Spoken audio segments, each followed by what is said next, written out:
guys, Samantha from Jessama Tutorials here, and today I'm going to show you a technique I like to call the torn paper mica shift. So I've been playing around with this a little while, and this was inspired by the watercolor technique that I've been playing around with for the last few months, and I was wondering if it would work with mica clay. So this is just a solid color of gold, and you can see it has that lovely watercolor technique to it where it has those torn paper edges, and this was one done with a skinner blend.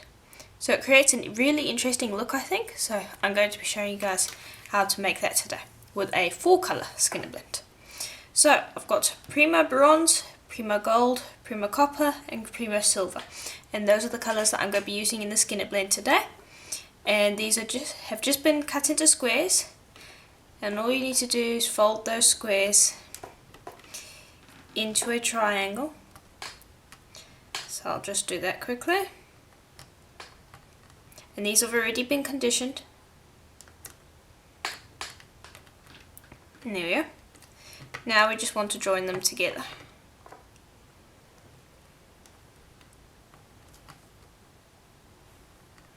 Like this. And that will be our skinner blend. And we just want to be trimming up these edges. So we'll cut that triangle and flip it around. And we will do that on the other side.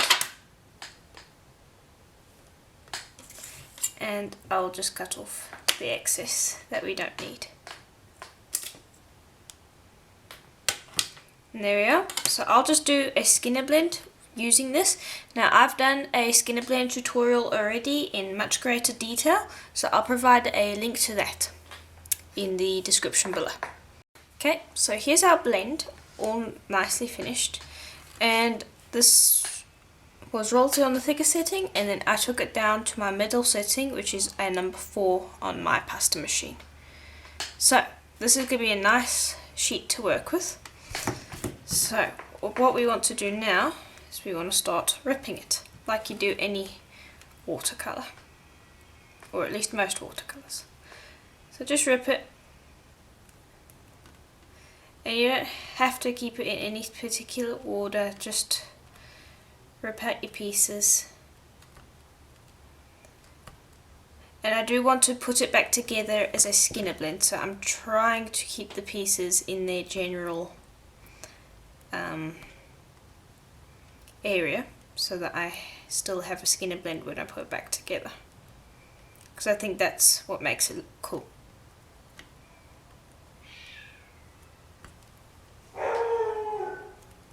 So I'll just continue ripping this until I have finished the entire sheet. Okay, so I've torn up most of the sheet, and so now I need to assemble it. So all you do is you'll just start popping the pieces on top of each other in that skinner blend format. Doesn't have to be exact, but you do want it to look like your skinner blend. Okay. Oops. And then I want to put it so that all the pieces are lying the same way. So it's kind of like overlapping scales. Now, see, we had more pieces over there, so we have a strange look. So you just carry on doing this until you've used up all your pieces. And then I'll come and show you how to roll it to get the best effect. Okay, so here we are, all finished putting the slices together. So I hope you can see that they're all lying in the same direction. They're all lying this way. So what we want to do is so the grain goes this way. So if you were to put your hand across here, they all go smoothly this way, overlapping each other. Now if I was to run my hand this way, you're going against the grain. So it's almost like when you rub your cat, you run one way and the fur goes really nice and smooth against the cat's back. And if you roll the opposite way, then you're running against the hairs, and so the hairs stand up and that is what we want to do with the roller. We want to roll against the grain, and that will give us our watercolor.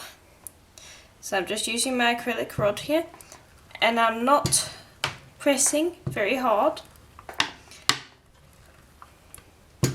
but I am rolling. Okay, and so I've gone against the grain enough. Now I'm just going to roll it flat.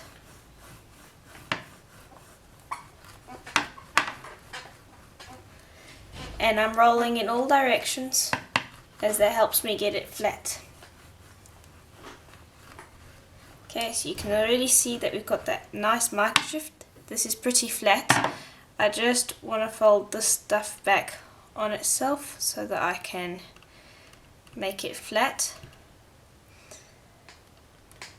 So I'll just press it up against the edges so that I can make this sheet nice and neat.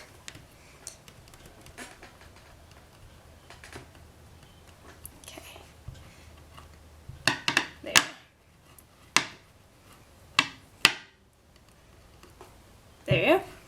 Now I'll just continue rolling until I'm happy that it's completely flat. Now I'm not pressing hard. If you press too hard, you will distort your sheet. You just want to be rolling enough that you are flattening it out. If you roll too hard, you'll run into problems. And roll in all directions, as this will help keep your sheet nice and even. And there we are. So I'll run my hand against that, it's pretty flat. Okay, so there we are. Now we've got a nice flat sheet with a great mica shift. Now I'll just flip it so you can see that it looks great on both sides. So I want to roll both sides just to make sure that it's nice and flat on both sides. And then sometimes the back looks better than the front, sometimes the front looks better than the back. But you can use both sides, so just choose which side you like better. So that side's all nice and flat now as well. And so I'll just lift this up so you can see what it looks like. So here's the front. Just bring it up so you can see. There's the front, and there's the back. So you've got a mica shift on both sides. So you might like the front better, you might like the back better. I think in this case I like the back better, but both sides will work really well.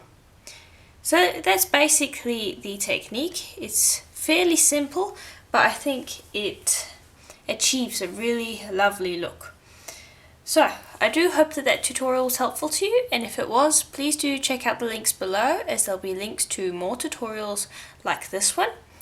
And if you don't know already, I do have a website, jessamaTutorials.com, and I have articles and places where you can send in pictures of what you've made using my tutorials and all sorts of things that I'm sure you guys will love.